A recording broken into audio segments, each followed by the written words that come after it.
Շախմատում խաղի մեկնարկին, օրինակ, նավակը և զինվորը իրար կողք չեն լինում, բայց մեր երկրի հանրակրթական դպրոցներում երրորդ դասարանի աշակերտի կողքին կարող է նստել իր տարեկիցը, չնայած որ առաջին անգամ է այստեղ ոտք դնում։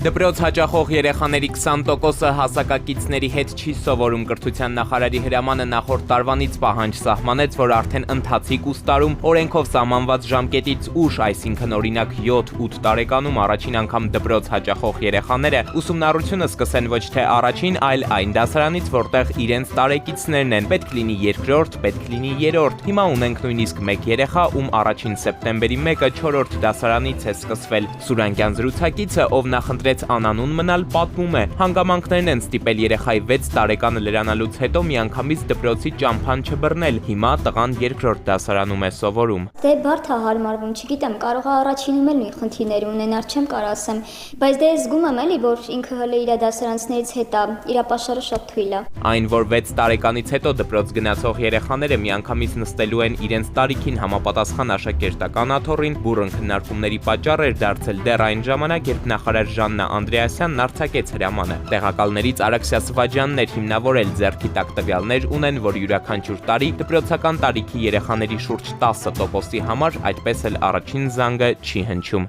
Կան նաև պատճառներ, երբ ծնողները նպատակահարմար այս կամ այն պատճառով չեն գտնում երեխային ժամանակ տանել դպրոց։ Երբեմն լուրջ չեն վերաբերվում այդ տարիքային շեմին եւ իրենք են որոշում, թե երեխան երբ կարող է գնալ դպրոց։ Իսկ դա բնականաբար հանրակրթության մասին օրենքով կարգավորված է եւ յուրաքանչյուր տարի բոլոր այն երեխաները, որոնց 6 տարին լրանում է տվյալ տարվա ընթացքում,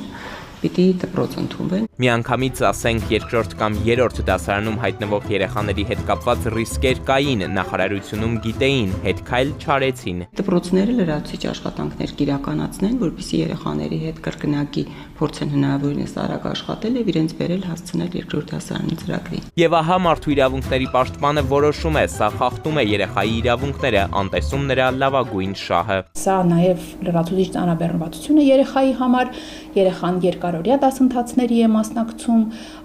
այլ խմբակներ է հաճախում, որպեսզի կարողանա հասցնի եւ այստեղ միշտ չէ, որ լիարժեք է կարողանում յուրացնել նյութը, եւ դրանից զատ առաջանում է երեխայի հանգստի եւ ժամանցի հետ կապված խնդիր, որովհետև իր տարիքին համապատասխան, իր նախասիրություններին համապատասխան երեխան չի կարողանում լիարժեք նաև այդ իրավունքը իրականացնել։ Օմբուդսմենը մինչև օրս շարունակ բողոքներ է ստանում, այս հարցով թեժ գիծը շատ թեժ է։ Մեր ուսումնասիրության արդյունքները ցույց են տվել, որ երեխաները, ովքեր որ անմիջապես երկրորդ դասարան են հաճախել, ունենում են վախի, անհանգստության զգացում, կարող են նաև հուզական այլ լացի դրսևորումներով լինել։ Երեխաները նաև համադասարանցիների հետ շփման ընթացքում ունենում են խնդիրներ, մասնավորապես այն երեխան, ով չի հաճախել առաջին դասարան, բնականաբար երկրորդ դասարանում իր համադասարանցիները հաշվել, գրել, կարդալ, գիտեն, ինքը այդ առումով կարող է իրեն առանձնացված զգալ, որովհետև այլ կերպ է կարողանում դա իրականացնել։ Խնդիրները, որոնց անպայման բախվելու է առաջին անգամ դպրոցում հայտնված երեխան, ում մեկնարկն ուսումնառության ճանապարհի սկզբնակետից չէ, շարունակում է թվարկել կրթության փորձագետը։ Առաջին դասարանը դպրոցում դա ոչ միայն գիտելիքների կամ տարիքայինների հետ շփվելու հնարավորություն է, այլ առաջին հերթին ադապտացիայի շրջան է, երբ որ երեխան սովորում է սովորել,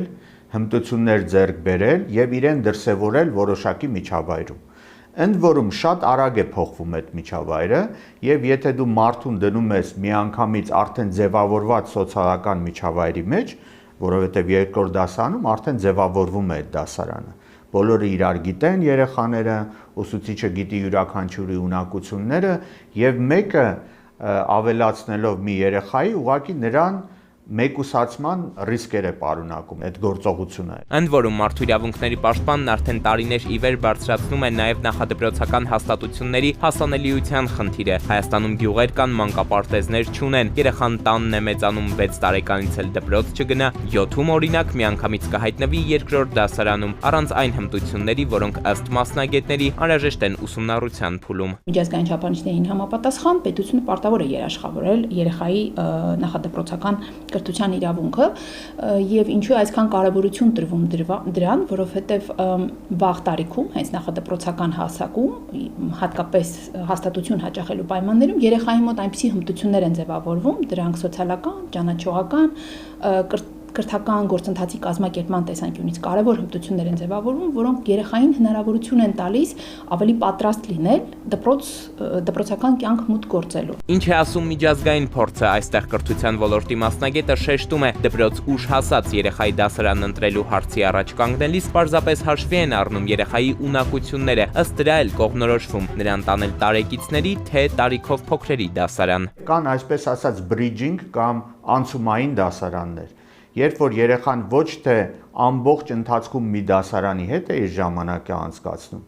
այլ օրինակ մի մասը առաջի դասարանցիների հետ, մի մասը երկրորդ դասարանցիների հետ եւ յուրաքանչյուր երեխայի համար գծվում է նախապես համապատասխան հետագից, թե նա ինչպես է հասնելու իր տարեկիցներին։ Վերադառնալով մեր կարգավորումներին, երեխայի 6 տարեկանը լրացել է, նա դպրոց չի եկել, այն ինչ կարող է անել պետությունը, նրան միայն իր տարեկիցների դասարան ուղարկելն է, իսկ արդյոք պետք չէ, որ պատասխանատուներին հետաքրքրի, ուր է այս երեխան, որ եկել, հատել է համապատասխան տարիքի շեմը, բայց եւ ոչ մի մատյանում նրա անունը չկա։ Պետությունն ունի պոզիտիվ պարտականություն այդ հարցում։ Միանշանակ պետությունը պետք է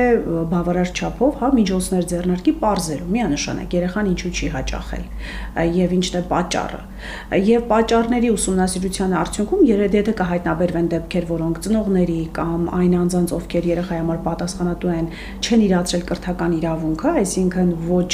օբյեկտիվ պատճառներ կային դրա համար, միանշանակ պետք է միջոցներ ձեռնարկվեն ապահովելու այդ իրավունքը։ Իդեպ մարդու իրավունքների պաշտպանը թեպետ որոշել է, որ կրթության նախարարի համապատասխան հրամանը երեխային ոչ թե առաջին, այլ իր տարիքին համապատասխան դասարան ընդունելու վերաբերյալ խախտում է երեխայի իրավունքը, սակայն օմբուդսմենը այդ խախտումը բերող հրամանի չեղարկման մասին նկատենք չի խոսում։ Մենք առաջարկել ենք, որպեսզի օրենսդրական դաշտը լավարկվի, որպեսզի օրենսդրական համապատասխան փոփոխություններ լինեն, որպեսզի այս խնդիրը լուծվի, հետեւաբար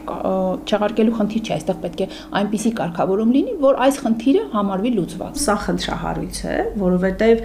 մենք որքան էլ միջավայրը փորձենք ստեղծել, միևնույն է մենք չենք կարող ապահովել երեխայի լիարժեք իրավունքները, եթե մենք այդ ամեն ինչը իրականացնում ենք երեխայի մեկ այլ իրավունքների խախտման հաշվին, այսինքն հոգեբանական, առողջական, հանգստի, այսինքն որքան էլ մասնագետը փորձի առանձնահատուկ վերաբերմունք ցույց տա երեխային, միևնույն է երեխայի այլ իրավունքների հաշվին է լինելու։ Մասնագետներն ասում են, երբ համակարգը փորձում է մեկ որոշմամբ լուծել մի քանի խնդիրներ, հաճախ ստացվում է ոչ թե լուծում, այլ նոր անհավասարակշռություն։ Դասարաններում երեխաների տարիքն իրար կարող է համընկնել կամ առնվազն հնարավոր է այդ համապատասխանեցումն անել, բայց փաստացի պատրաստվածությունը միանգամից անհնար է հավասարեցնել, նույնը նաև փորձառության եւ զգացողությունների օրինակով, եւ փորձագետները պնդում են, հենց այդ տարբերությունների մեջ է, որ որոշվում է դպրոցը դառնալու է երեխայի համար հնարավորություն, թե փորձություն։ Գուցե հարցը միայն այն չէ, թե որ դասարանից է սկսվում առաջին սեպտեմբերի 1-ը, այլ արդյոք այդ օրը իսկապես դառնում է կրթության սկիզբ, թե պարզապես հերթական քայլը մի ճանապարհի վրա, որտեղ երեխան ստիպված է հասնել դեռ չպատրաստված։ Իդեպ կրթության նախարարությունը եւս դիմել էր Սուրանկյունը, ներկայացնելու նաև իրենց գնահատականները, սակայն կարճ արձագանք ստացանք։ Մարդու իրավունքների պաշտպանի որոշման հարցը չեն մեկնաբանի, եւ օդում է մնում պարզ հարցը, եթե չունի խորը խութեր խնդիրը, ինչու այստեղ ընդհանուր հայտարար չունեն օմբուդսմենն ու նախարարը։ Էդուարդ Պողոսյան, Գրիգոր Հովսեփյան, Սուրանկյուն։